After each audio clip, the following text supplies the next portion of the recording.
Hello दोस्तों, मैं राम एक बार फिर से मैथ स्टडी जोन में एक नया वीडियो लेकर आया हूँ। आजकल हम एनसीईआरटी क्लास 12th मैथमेटिक्स की फर्स्ट बुक में रिलेशन एंड फंक्शन पे डिस्कस कर रहे हैं।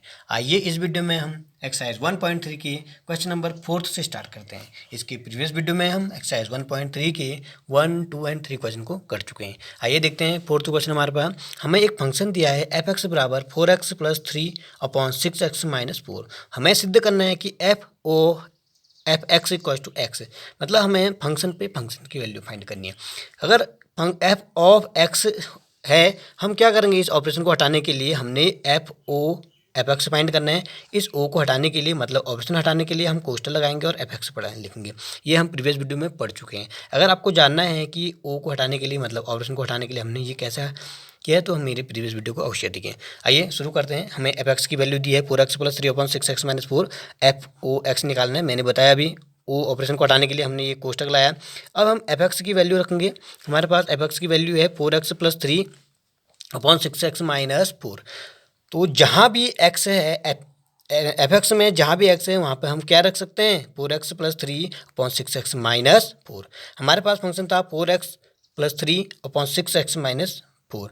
एक्स की जगह हम टोटल ये वैल्यू रखेंगे, तो हमने वैल्यू पुट करा 4 इंटू ये एक्स हो गया हमारा, +3/6 इंटू ये दिस एक्स -4। अब हमने इसको सॉल्व किया तो 4 into 4x + 3 + 3 into 6x - 4 upon 6 into 4x + 3 - 4 6x - 4। इसको हमने सॉल्व किया तो हमारे पास बचता है 16x + 12 + 18 -12 अपॉन 24x + 18 -24x + 16। इसको सॉल्व किया तो हमारे पास बचा 34x अपॉन 34। तो ये 34 कैंसिल आउट हो जाएगा, हमारे पास बचा x। तो ये हमारे पास प्रूफ हो गया है f x equal to x. हमें ये प्रूफ करना था। इसके साथ ही हमें दिया है कि एफ का प्रतिलोम ज्ञात कीजिए। आइए एफ का प्रतिलोम ज्ञात करते हैं। प्रतिलोम भी हम दो प्रकार से फाइंड कर सकते हैं। पहले मैं इसको थोड़ा इजी तरीके से करूँगा। हमने क्या दिया, हमें एफ एक्स की वैल्यू दिया था। मैं क्या मान के चल रहा हूँ, एफ एक्स बराबर वाई बराबर ये हमें दिया है 4x + 3/6x - वाई हमें दिया था। तो मैंने इस वैल्यू को वाई के पद में लिया, वाई के पद में लिया। तो अब मैं इसको क्रॉस मल्टीप्लाई करूँगा। क्रॉस मल्टीप्लाई करके हमें प्राप्त होता है 6x वाई - 4y = 4x + 3। यहाँ से हमने x कॉमन लिया, हमारे पास बचा 6y - 4 = 4y + 3। यहाँ से हमने x की वैल्यू फाइंड की। x की वैल्यू हमें क्या है, y के पदों में मिली 4y + 3/6y - 4, जो कि एफ वाई लिख सकते हैं। क्योंकि जब x बराबर हमारा था 4x + 3/6y - 4, तो यही वैल्यू हमारे x की जगह हमें y मिला, तो हम इसको एफ वाई लिख सकते हैं। तो हमें क्या प्राप्त होता है, हमें मिलता है x = एफ वाई। इसलिए एफ इनवर्स x बराबर y के पदों में मिलेगा हमें 4x + 3/6x - 4। तो अर्थात क्या प्राप्त होता है, एफ स्वयं का प्रतिलोम है। वैसे हम इनवर्स ऐसे भी निकाल सकते हैं, F of F inverse x = x, क्योंकि ये एफ एंड एफ इनवर्स आपस में कैंसिल होगा, बचेगा x। तो हम क्या करेंगे, यहाँ पर एफ इनवर्स x की वैल्यू एफ एक्स में रखेंगे, तो यहाँ से हम एफ इनवर्स की x वैल्यू भी निकाल सकते हैं। आइए नेक्स्ट वाले क्वेश्चन में हम ऐसे ही एफ इनवर्स फाइंड करेंगे। आइए क्वेश्चन करते हैं। अगले क्वेश्चन में हमारे पास क्वेश्चन नंबर 5 है। कारण से बताइए कि निम्नलिखित फलनों की प्रतिलोम है। प्रतिलोम फलन होने के लिए दो कंडीशन होना आवश्यक है।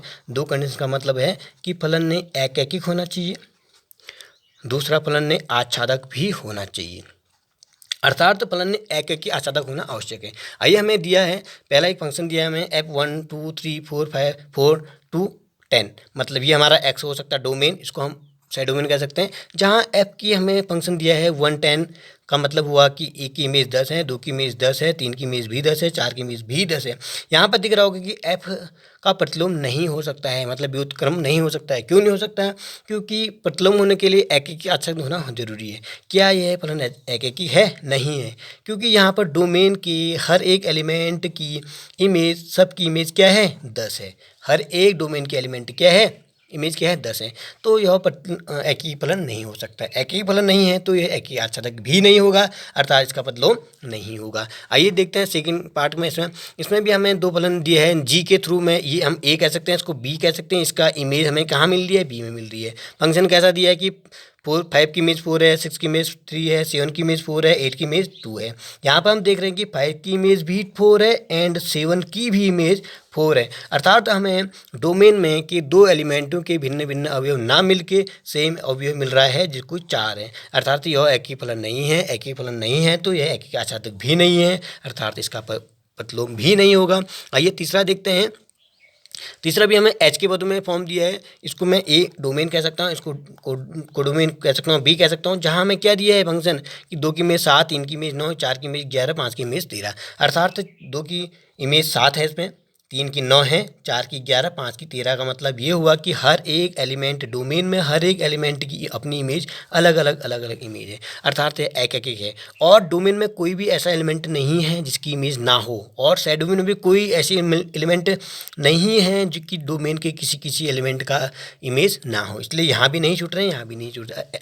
अतः ये एक एक भी है, आच्छादक भी है, अतः एक ही आच्छादक है, अतः इसका प्रतिलोम हो सकता है। और प्रतिलोम क्या होता है, हम उल्टा कहते हैं। जैसे हमने कहा कि 2 की इमेज 7 है तो इन्वर्स में क्या हो जाएगा, इसके 7 की इमेज 2 हो जाएगी। यहाँ 3 की इमेज 9 है तो यहाँ 9 की इमेज 3 हो जाएगी। ऐसे ही 11, 4 और 13, 5। तो हम कह सकते हैं कि एच इन्वर्स आपका क्या हो जाएगा, जो डोमेन था उसको हमने कोडोमेन बना लिया, जो कोडोमेन था उसको हमने डोमेन बना लिया, अतः यही हमारा एफ इन्वर्स हुआ। आइए देखते हैं क्वेश्चन नंबर 6। क्वेश्चन नंबर 6 में हमारे पास एक फंक्शन दिया है एफ एक्स बराबर एक्स अपॉन एक्स बाई 2 फलन एक है। ये हमें सिद्ध करना है। एक के लिए हमें क्या प्रूव करना था, हम आगे के क्वेश्चन कर चुके हैं। हम डोमेन में से कोई एलिमेंट लेते थे, कोई 2 एलिमेंट लेते थे और फंक्शन को बराबर लेते थे। फंक्शन की वैल्यू बराबर होने पर हमें अगर डोमेन की वैल्यू बराबर निकले तो हम कहेंगे एक है। आइए इसी तरह प्रूव करते हैं। हमने 2 एलिमेंट लिए डोमेन से, और फंक्शन की वैल्यू बराबर ली। फंक्शन की वैल्यू में वैल्यू पुट करी तो हमें क्या मिलता है, x1 बराबर x2 मिलता है, अर्थात यह एक ही फलन है। आइए जानते हैं इसका प्रतिलोम फाइंड करने के लिए वही मैंने कहा था आपका कि एफ इनवर्स x बराबर हम x लेके चलेंगे। हर एक क्वेश्चन में प्रतिलोम ऐसे ही निकालेंगे। तो एफ इनवर्स x की वैल्यू फाइंड करेंगे फिर। तो एफ इनवर्स से ओ को हटाने के लिए, मतलब ऑप्शन चेंज करने के लिए हमने कोष्टक लगाया। अब एफ इनवर्स x की वैल्यू कहाँ रखेंगे, एफ एक्स में। अगर एफ एक्स बराबर हमारे पास था एक्स अपॉन एक्स प्लस 2, तो यहाँ एफ इनवर्स एक्स रखेंगे, यहाँ भी एफ इनवर्स एक्स रखेंगे, मतलब एक्स की जगह हम एफ इनवर्स एक्स रखेंगे। तो हमें प्राप्त होता है f inverse x upon f inverse x plus 2 equals to x. तो यहाँ से एफ इनवर्स की एक्स की वैल्यू निकल के आती है हमारे पास 2x अपॉन 1 माइनस एक्स। ऐसे हम प्रतिलोम फाइंड करेंगे। आइए देखते हैं क्वेश्चन नंबर 7। तो क्वेश्चन नंबर 7 में भी हमें एक फंक्शन गिवन है f x equals to 4x plus 3, और इसमें भी हमें इसके फलन पे विचार करना है, क्या ये एक ही है, और इसका व्युत्क्रम भी निकालना है, मतलब प्रतिलोम निकालना है। आइए वही एक के लिए हम फंक्शन में से डोमेन में से कोई 2 एलिमेंट चूज करेंगे। हमने कहा x1 प्लस x2 इस बिलोंग टू डोमेन से आर से हमने लिया, फिर फंक्शन इक्वल लिया, फंक्शन की वैल्यू रखी 4x1 plus 3 equals to 4x2 plus 3। तो उससे हमें क्या प्राप्त होता है, x1 इक्वल्स टू x2 प्राप्त होता है। अगर हमें एलिमेंट इक्वल निकले अर्थात हमारा फलन एक है।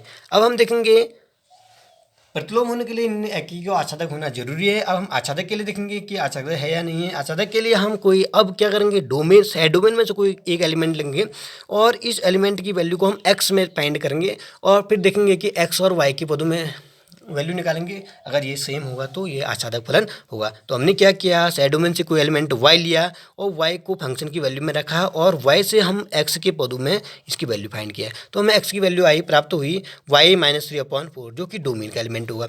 अब क्या करेंगे कि एफ एक्स में इस x की वैल्यू को रखेंगे। एफ एक्स में हम क्या रखेंगे, y माइनस 3/4। तो हमने ये रखा y माइनस 3/4। तो इससे हमें क्या मिलेगा, अब हमें y के पदों में वैल्यू मिलेगी। तो y के पद में वैल्यू मिलने से हमें वही जो कि डोमेन का एलिमेंट मिल जाएगा। अतः फलन आच्छादक है, फलन एक ही है, आच्छादक है, अथवा इसका व्युत्क्रम भी होगा। व्युत्क्रम फाइंड करने के लिए वही प्रोसेस हम अपनाएंगे, एफ इनवर्स एक्स। अब हम क्या करेंगे, एफ इनवर्स एक्स की जगह हम एफ इनवर्स एफ एक्स में ये वैल्यू पुट करेंगे। तो हमें क्या मिलेगा, हमारे पास फंक्शन था 4x प्लस 3। तो हम जहाँ पर एफ एक्स थे वहाँ पर एफ इनवर्स एक्स रखेंगे, तो हमें मिलता है 4 f inverse x plus 3 equals to x. तो इससे हमें एफ इनवर्स की वैल्यू निकली x माइनस 3/4। तो हमें एफ इनवर्स की वैल्यू भी फाइंड हो गई। आइए लास्ट क्वेश्चन करते हैं, क्वेश्चन नंबर 8। क्वेश्चन नंबर 8 में भी हमें एक फंक्शन दिया है x² प्लस 4, और इसके फलन पर विचार करना है। अर्थात हमें देखना है कि यह एक है और आच्छादक है। एकैकिक होने के लिए हम दो एलिमेंट लेंगे डोमेन से हमने दो एलिमेंट लिए x1 x2 और फिर फंक्शन की वैल्यू इक्वल रखी। उसके बाद फंक्शन की वैल्यू में हमने फंक्शन का मान रखा तो हमें प्राप्त होता है x1 बराबर x2, तो यह एकैकिक है।